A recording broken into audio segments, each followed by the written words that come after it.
Salut. Les sous-ensembles usuels de l'ensemble R des nombres réels. Alors, le plus petit sous-ensemble de R, c'est quoi? C'est grand N. Grand N, c'est quoi? C'est l'ensemble des nombres entiers naturels. Alors, son plus petit élément est 0. Au quotidien, comment est-ce qu'on manipule les éléments de grand N? On peut manipuler les éléments de grand N en faisant, par exemple, le comptage. Quand on dit 2, quand on dit 3, quand on dit 100, alors nous sommes en train de manipuler les éléments de grand N. Bien, alors, en allant du principe que tout élément de grand N admet un successeur, ça veut dire qu'on prend 0, on ajoute 1, on trouve son successeur qui est 1. On prend 1, on ajoute encore 1, on trouve 2 qui est le successeur de 1 et ainsi de suite. Donc, voilà comment on fait donc pour forger grand N. Alors, comment est-ce qu'on note donc grand N en extension?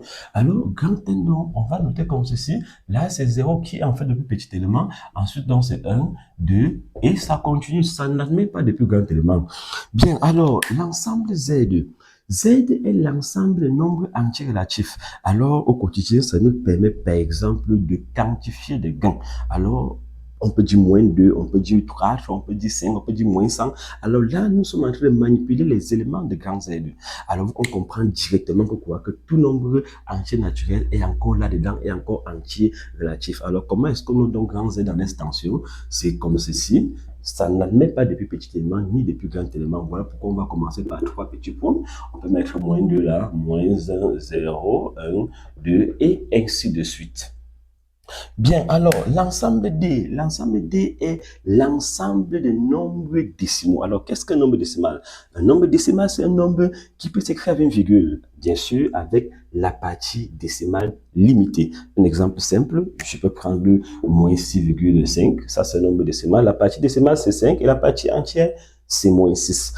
Il y a par exemple 7. 7, c'est un nombre décimal parce que on peut mettre 7,0. La partie entière, c'est quoi? C'est 7. Et la partie décimale, c'est combien?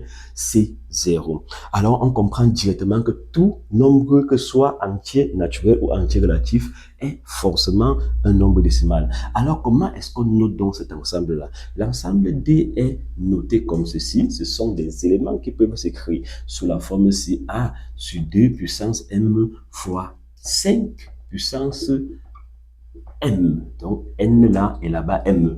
Où A, N, M sont quoi? Sont des entiers relatifs. Je prends un cas simple. On nous demande de démontrer que moins 3,5 est un nombre décimal. Il ne suffit pas de dire que moins 3,5, ça a une virgule, alors c'est un nombre décimal. Là, vous avez juste justifié. Pour démontrer cela, il faudrait pouvoir écrire ça sous cette forme-ci.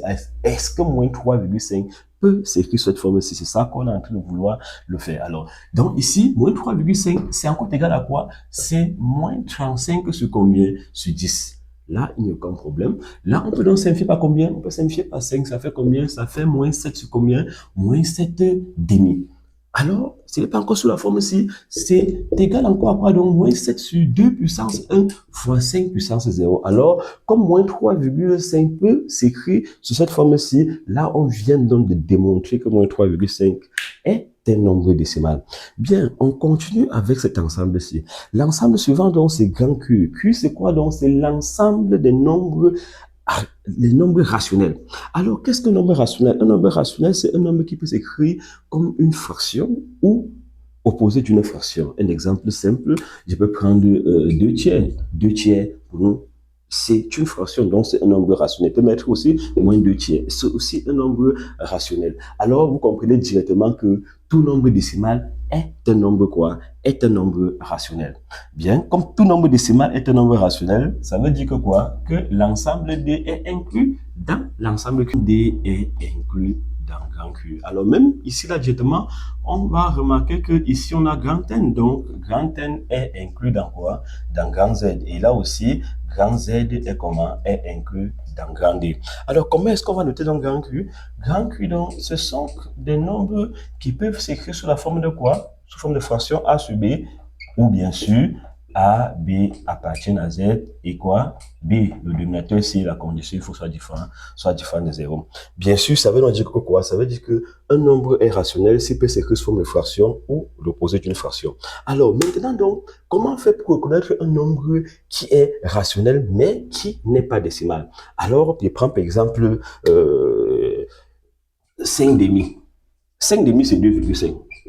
Donc là, on comprend que c'est sous forme de fraction et ce n'est pas un nombre, c'est un nombre rationnel et qui est aussi décimal. Alors, Changeons seulement le bas si. Nous mettons combien là-bas? Nous mettons 3. Alors, si on met 3 là-bas, est-ce que le nombre si, 5 tiers si, est encore un nombre décimal? Mais non, ce nombre n'est pas décimal. Pourquoi? Parce que, regardez bien, il faut d'abord vérifier que cette fraction est irréductible. Bien sûr que cette fraction est irréductible. Alors qu'on regarde, est-ce que ceci-là peut s'écrire sous la forme là? Vous voyez bien qu'ici, là, le dénominateur doit être entre les 2 et les 5, alors qu'ici, nous avons 3. Donc, ce nombre-ci n'est pas un nombre décimal. En réalité, avec une machine, si on essaie de trouver cette valeur avec l'aide d'une machine, on va se rendre compte que la partie décimale de cette fraction-ci sera illimitée. Mais comment? Périodique. Et là, ça nous envoie donc au nombre irrationnel.